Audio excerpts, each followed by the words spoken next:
கருவேப்பிலை இந்த ஸ்டேஜில் ஆட் பண்ணணும்.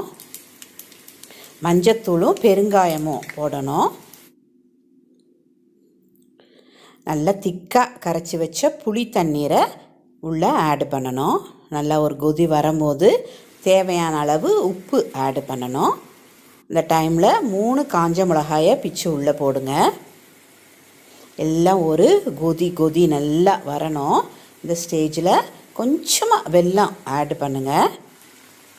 ஸோ இது நல்லா கொதித்து வந்தப்புறம் ஒரு 5 மினிட்ஸ் கழித்து சாதத்தை பொங்கி வச்சுருக்கோம்ல உதிரியாக வடித்து வச்சுக்கணும்.